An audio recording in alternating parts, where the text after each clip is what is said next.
All right. Thank you for letting me have this opportunity to talk about what I like to talk about most, which is what I do with hypnosis. I'm part of another business organization, and one of the last speakers there, much to my admiration, one of the first things she said is how in her work she tries to be very authentic and be sincere. And I hold that as a value, and still, as much as I hold it, I always, when I reflect upon it, I always find myself wanting in that area. But I'm also reminded by a quote from Philip K. Dick that he said, "It's far from easy to be a good man, and as one gets older, it becomes more and more difficult to know what a good man is, but it becomes increasingly important to at least try." So to talk about what I love most and the sort of passion that drives me, maybe you can imagine a 10-year-old younger David Barron going to the county fair and watching The Hypnotist. And he was totally fascinated by it. He was enwrapped by what he saw, and of course he was compelled by a juvenile desire for power. And that definitely described me at that time. And since that time, every time the county fair came around, I made sure I saw that show at least a couple times. And since that time, for the longest time, I studied a great deal of hypnosis, just reading books, doing what I can to work with people, doing it, but not really getting a lot of exposure one-on-one. Back in the late 90s, I had a business in Eagle, Idaho, where I made cowboy hats. And I got my passion for hypnosis got rekindled because I had worked with some people who really fascinated me. And what I decided to do is, my life was definitely going through some transitions at the time, and what I decided to do is to commit myself to it. So I got all the certifications that are needed, and I went actually borrowed some money from family and started a business in San Jose, California. If you can imagine being away from home, having your own business there, and knowing it's either this or starvation, the sweaty, the sleepless nights that I had. But very luckily I managed to connect with some people. One was a CEO of a business who did transitional housing for the homeless. I worked with her doing hypnosis. She lost about 40 pounds. And then all of a sudden she asked me to work with her clients who are homeless and trying to transition into housing. And that really started it. Now, since that time, I've traveled around the country. Some of you are familiar with Positive Changes Hypnosis. It's locally around here. In New Hampshire, Connecticut, I worked at Positive Changes as one of their hypnotists for a couple of years. I then started my own business in New Hampshire, which was called New Hampshire Hypnosis. And that became my goal was for it to be the preeminent hypnosis provider, and I did very well at that. So my life transition coming back here where my family is, as you had mentioned, I'm going to get married very soon and start my business here. So I guess that describes me a great deal, but one of the things that I want you to all consider what kind of questions you might have about hypnosis as I talk here. People are fascinated by hypnosis for mostly the theatrics of it. What I do is not particularly theatrical. It's designed to help people. Everyone who comes to me, they consciously want to make a change, but something inside is doing something entirely different. So you have someone who wants to be a non-smoker, this other part wants a cigarette really badly. You have someone who wants to be comfortable talking in public, but this other part just brings up fear. Well, this other part, the subconscious mind, it's doing its job for a reason. It's not even broken. It just has a set of instructions that are there that haven't entirely Well, it hasn't outgrown yet.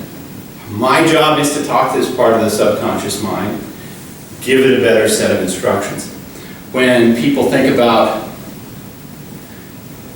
well, ask me what hypnosis is, now there are a lot of people who will talk about it in certain ways as being relaxation, as being able to accept suggestions. For me, I describe it as a very intense sense of focus.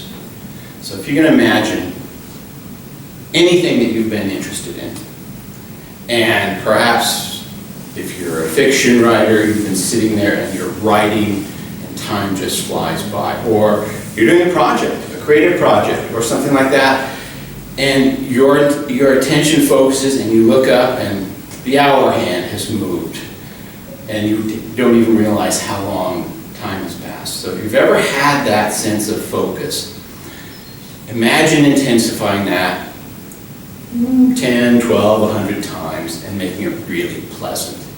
That's what I try and achieve when I'm doing hypnosis. When you're able to focus in that degree, it is somewhat like meditation, except with hypnosis, you're handing the process over to the hypnotist. In meditation, you're both being the meditator and the guy guiding the meditation, so your mind is not fully absorbed.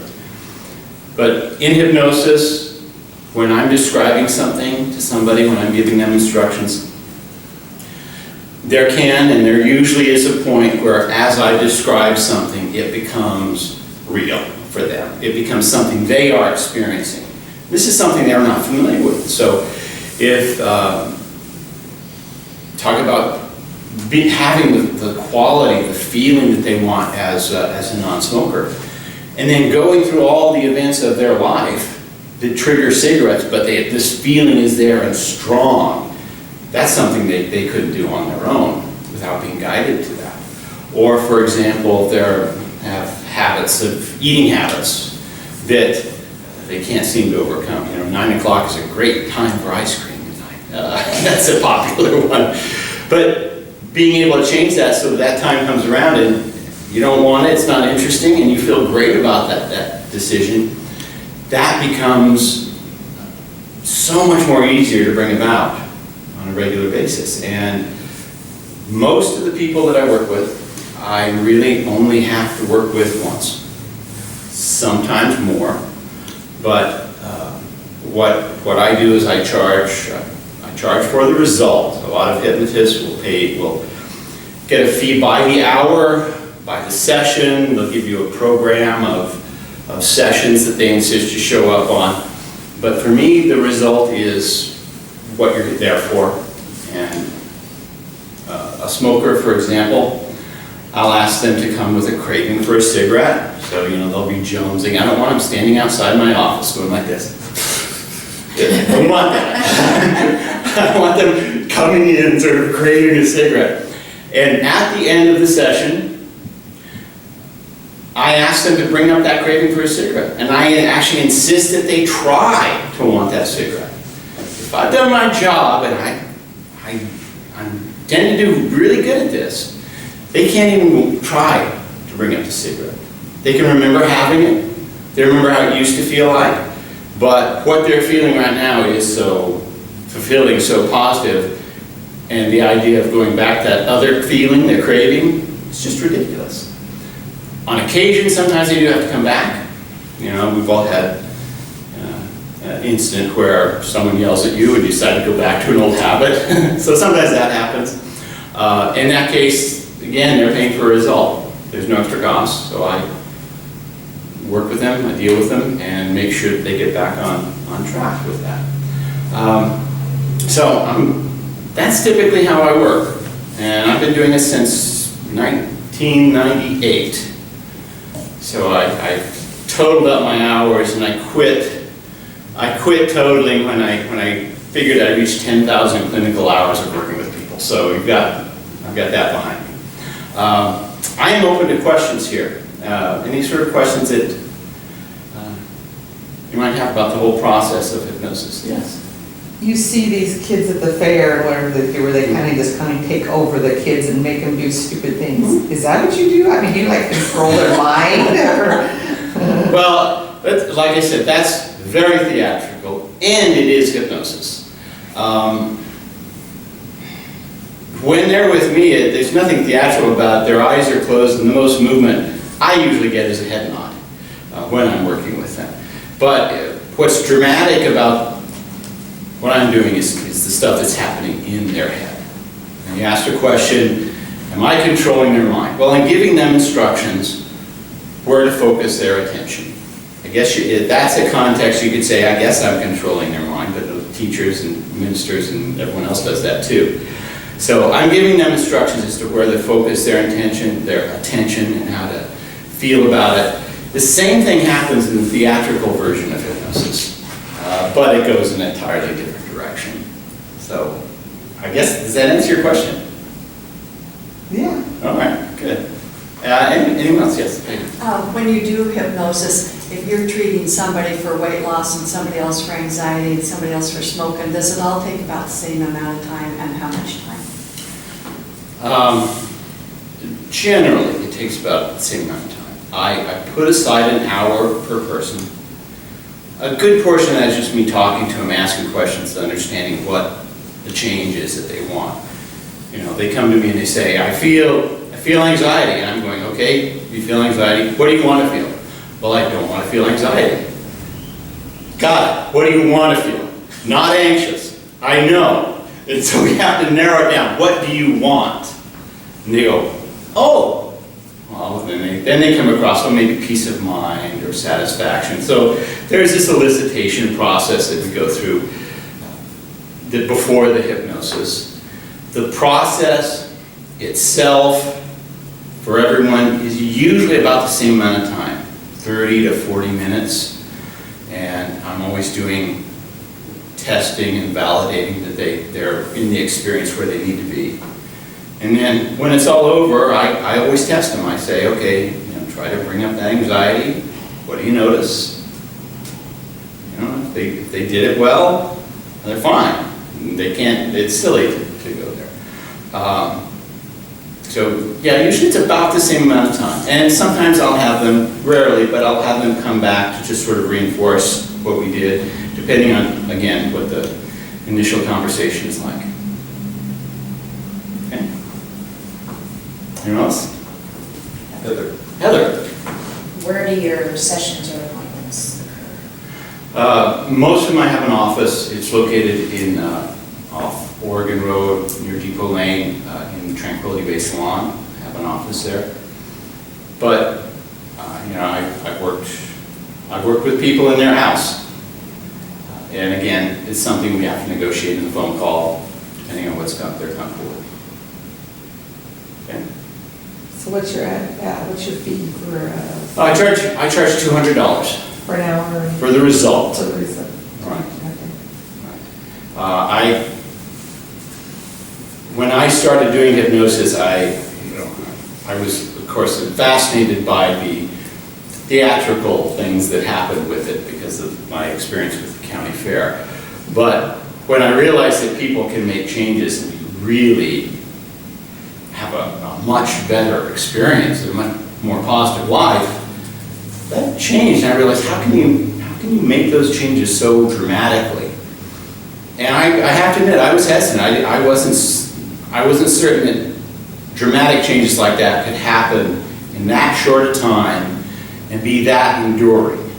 But once I realized that when people have the change they want, and it's really now deep-seated, it's part of who they think they are, it pretty much lasts. So you would have to trust your hypnosis person because they could do whatever they can make you go into depression, or if they. Oh, sure. This depending. Yes, there's a huge amount of trust involved. Yeah. And a lot of people are concerned about not remembering the process. I can tell you most people totally remember what happens. There is a point where I have them focus on something, find that place that is so intensely enjoyable that I will tell them, you don't have to pay attention to my voice or even remember what I'm saying because I'm talking to that other part of your mind. On occasion, they take that as permission. They just go off and they say, okay, whatever he's doing, I'm going to let him do it. And then occasionally they don't remember what I say. They might have known I was talking, but they couldn't tell you what I said. But again, you're absolutely right. The amount of trust that's involved here is absolutely vital. But then again, you know, if you're taking the same advice from a minister, it has to be that important too. You know? I've been hypnotized by my minister. Then you know. Sometimes I wish. Yes. Am I correct in guessing that sometimes someone will come see you for more than one reason? Yes. Do you find on occasion or with frequency that the root of some of the pain or the weight or the smoking or the anxiety actually is a very similar root? Quite often. What I'll do if they give me the shopping list, I'll say, okay, let's narrow it down to one thing. And I'll ask them, what one of these things is going to give you the greatest impact? Often that will have a very general effect. Like if they wanted to lose weight, stop smoking, and they have anxiety, and we focus on the anxiety, well, all of a sudden they're not smoking quite as much. All of a sudden they're not feeling compulsive about what they have to eat. So we'll narrow it down again. We talk about that during the initial elicitation process. Anyone else? Okay. There was a quote, you'll find that quote a lot of people. There was a quote that is from the book The Sheltering Sky. And it goes, because we don't know when we're going to die, we think life is a bottomless well. But everything that happens is only going to happen a very limited number of times. A very small number, actually. How many times are you going to remember the afternoon as a child when it changed so much of your life you would never be the same? Maybe 5 times. How many times will you see a full moon rise? Maybe 5, maybe 20. But it all seems so limitless. So when you think about the changes that you want, the people in your life who want a change, consider that it's a good time to act right now. Thank you very much. Thank you. Good job, David.